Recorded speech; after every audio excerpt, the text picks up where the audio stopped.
Nah, oleh karena itu pendidikan Anda kita semua ini harus sampai kepada kesadaran harmoni antara tiga hal tadi itu. Jadi kuliah itu untuk barat, tapi itu bukan satu-satunya pendidikan. Kamu tetap kudu sinau di masyarakatmu, di kampungmu, di keluargamu, dan sinau dengan mbah-mbahmu dan semuanya. Lengkap tiga tadi, Islamnya, Jawanya, sing Jawa ya, sing Madura nih. Ya. Meskipun Pak Muzamil sangat mempelajari Jawa, luar biasa. Pak Muzamil itu hafal filosofi Jawa. Dan memang dia tidak kerasan di Madura karena kurang tinggi ilmunya, kayaknya gitu. Nah, biar dia jawab, kita persilakan tepuk tangan untuk Pak Muzamil 10 sampai 15 menit. Terima kasih. Jadi tadi saya bicara tentang tarbiyah gitu ya. Jadi karena gini, zaman sebelum Kanjeng Nabi itu disebut zaman apa, Bapak Ibu? Jahiliyah. Selama ini orang menyebut jahiliyah itu asosiasinya kan kepada kebodohan, ya kan? Zaman bodoh. Tapi apa benar yang dimaksud bodoh itu apa nggak punya ilmu atau bagaimana? Ayo. Orang yang pada masa Rasulullah itu bodoh dalam artian gak punya ilmu atau perilakunya yang bodoh? Perilakunya kan ya. Kalau bodoh dalam artian gak punya ilmu, gak bodoh. Di sana itu zaman Rasulullah itu sastrawan. Di sana itu orang kalau ada lomba sastra itu gak, kalau baca sastra gak ada yang pegang apa? Pegang teks. Mereka bisa bersastra sampai 1 jam 2 jam tanpa teks, dan sastra itu bahasanya sama di akhirnya, kalau i semua gitu ya. Coba bayangkan itu orang. Jadi bukan bodoh secara intelektual. Nah, ini sekarang yang perlu dipahami di masyarakat modern sama kita sekarang, dalam puncak ilmu pengetahuan yang oleh kita dianggap sekarang zaman apa ini? Ilmu pengetahuan, kira-kira orang ini masih jahiliyah atau sudah tidak jahiliyah? Ayo. Apa?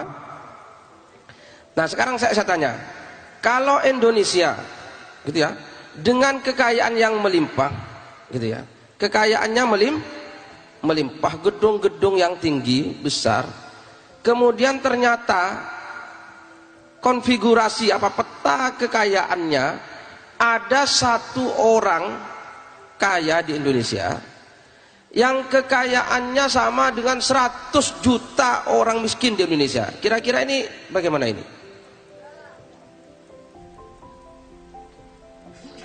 Gimana? Ada kejahilian apa enggak ini? Di Indonesia itu sekarang ya, apa semua? 10% penduduk Indonesia itu menguasai 75% kekayaan. Ini anak-anak ini banyak yang rabi saja gak berani. Karena pesimis, khawatir gak bisa menghidupi keluarganya. Maka sampai tua gak rabi-rabi. Golkar, golongan kasep rabi. Gitu ya. Nah, ya kan? Bahkan saya banyak punya teman sampai S2 Pak, jadi dosen, gak berani nikah, pesimis. Nah, sementara ada orang-orang asing di Indonesia yang bukan penduduk asli, tapi bukan hanya rabi 1 kali, tiap malam gonta-ganti istri. Nah, ini kondisi.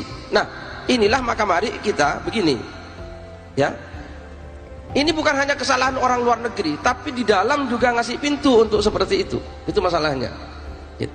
Banyak orang sekarang pinter tapi jadi agennya pihak luar negeri gitu loh.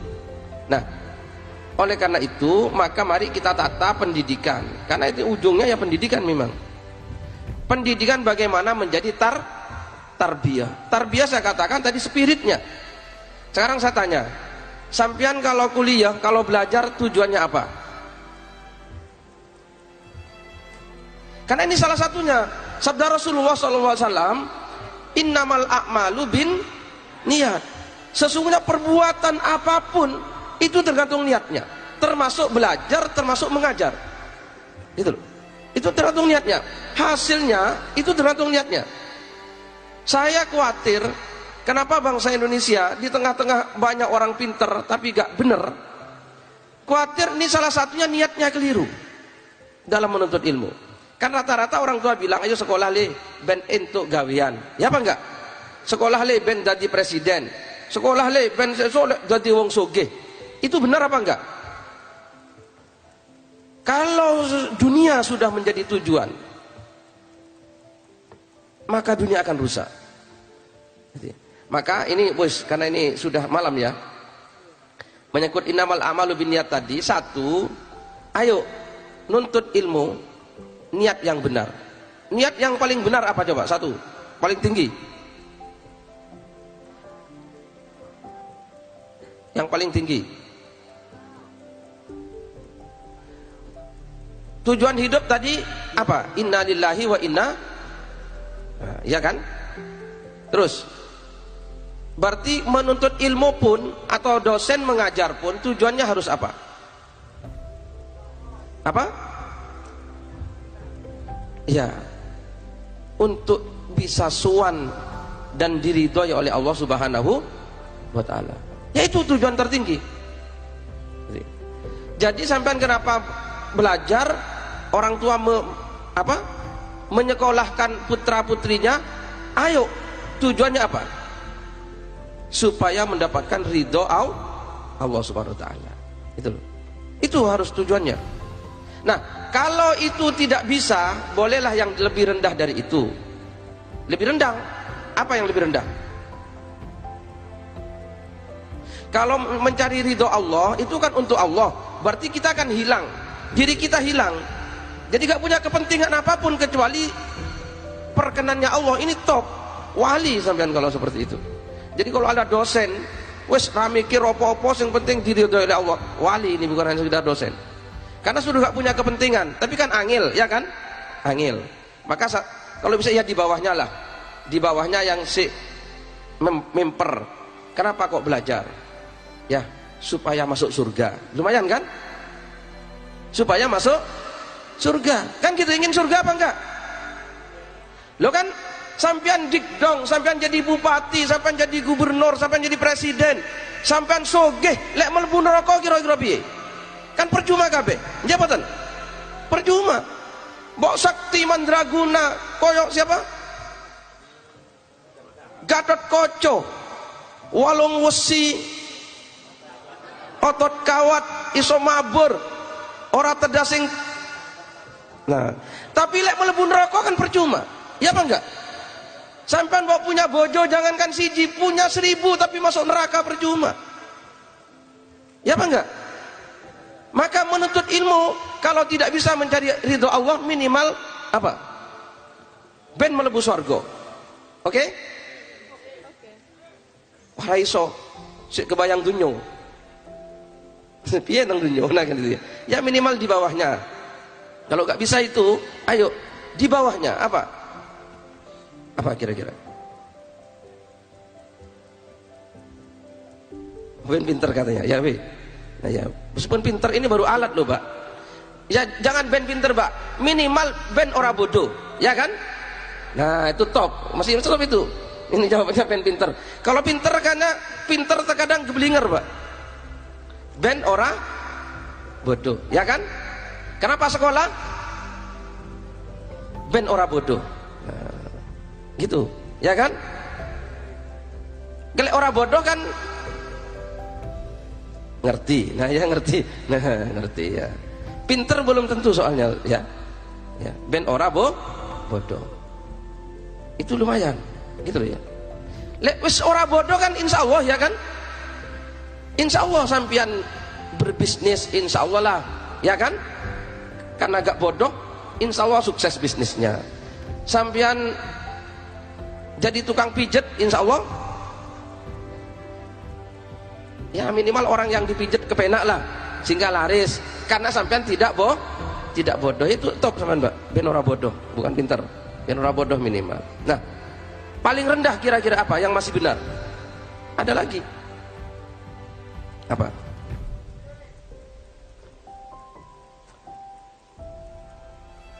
Ya minimal Pak, ini paling terakhir lah, sudah. Kalau di bawahnya ini nanti bahaya. Minimal ya mensyukuri. Ini awak waras, pikiran waras. Masa orang sekolah. Nah itu kan lumayan itu. Masa orang ngaji, masa orang kuliah. Nah itu minimal itu. Jadi bersyukur karena dikasih akal, karena dikasih badan yang sehat, dikasih apa? Sebagai bersyukur. Jadi kuliah karena bersyukur. Mengajar karena bersyukur. Nah kalau niatnya seperti itu, insya Allah nanti barokah. Nah kalau barokah, insya Allah dengan semakin banyak orang pinter, semakin banyak orang berilmu, Indonesia akan dipimpin oleh orang yang benar, bukan hanya pinter. Terima kasih. Assalamualaikum warahmatullahi wabarakatuh.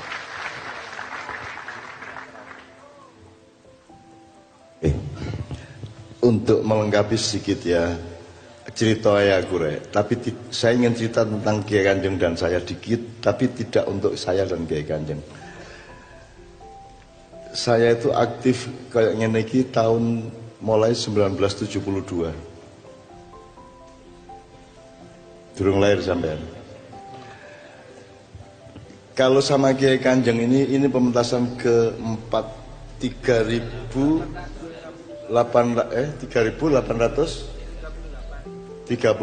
malam hari ini.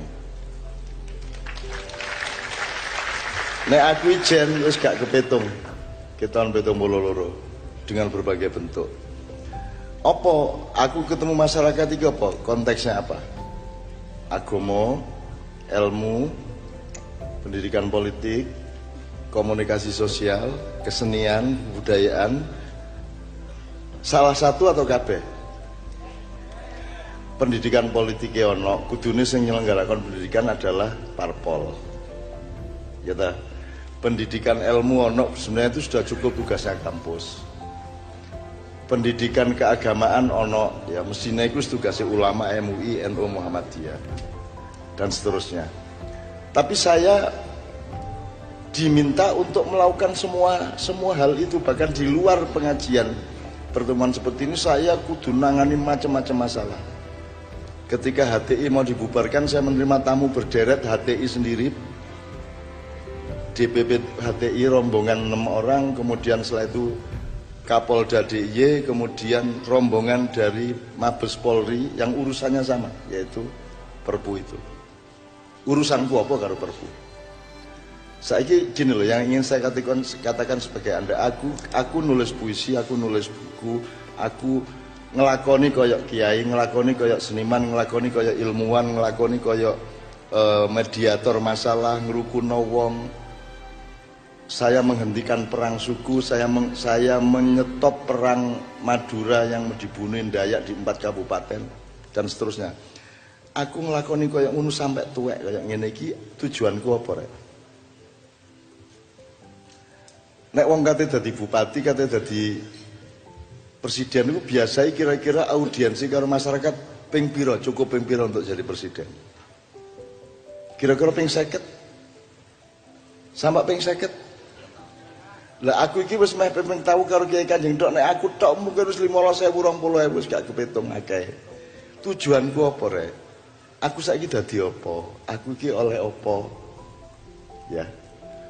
Kok aku gelem, kok aku kuat? Sampai jam piro kon tak ladeni nek masalah kesehatan gak ada masalah. Aku gak tau ngantuk. Aku gak tau pegel. Ya, nek soal itu gak ada masalah. Cuman kan aku kudu toleransi, kudu bijaksana lah. Nek aku pengajian sampai subuh terus kampusnya ya apa ini kok jam itu. Kan begitu. Nah saya ingin tanya Anda sekali lagi, aku ini oleh apa rek di Indonesia? Menurut kon aku ini ndolek apa-apa tak gak? Kepengin dadi apa-apa tak gak? Nek kepengin dadi apa-apa, lah kok sampai 47 tahun gak dadi apa-apa iki apa iki? Kok jek gelem nglakoni terus? Aku takon di seluruh dunia ono ta wong kepethuk koyo ngene sampai jam 1 bengi. Karo wong sakene kae iki ono ta liyane? Ini yang diomongkan Pak Muzamil, al-amalu binniyah. Walikulli imri'in ma nawa. Wa man kana hijratuhu ila Allah wa Rasul fa hijratuhu ila Allah wa Rasul, wa man kana hijratuhu ila dunya yusibuha ila dunya yusibuha ya aw imra'atin yankihuha fa hijratuhu ila ma hajara ilaihi. ya. Aku duwe energi tekan ndi, aku duwe kekuatan tekan ndi. Aku iso lungguh ngene iki berjam-jam iki tekan ndi. Kok aku gak loro asam urat ta, kolesterol ta apa? Iki rokok iki konsumsi ta obat. Sapi turute lah. Teman-teman sekalian, saya ingin mengatakan kepada Anda, kalau Anda memang bertujuan mencari ridho Allah, pokoknya ini loh, ojo sampai Gusti Allah ku menyesal karo aku, ojo sampai Gusti Allah gak seneng karo aku, ojo sampai Gusti Allah muring-muring nang aku, mek iku tok sing tak jaga. Ilam takun alayya ghadabun fala ubali. Asalkan engkau tidak marah kepadaku ya Allah, seluruh penderitaan di dunia ini aku tanggung, tak leke gini, tak untale gini segala penderitaan. Nek aku gelem ngurbanno awakku koyo ngono, kira-kira rada dikabulno dongaku ya ta. Wong aku wis bayar karo awakku uripku sampai 5 tahun gak njaluk apa-apa.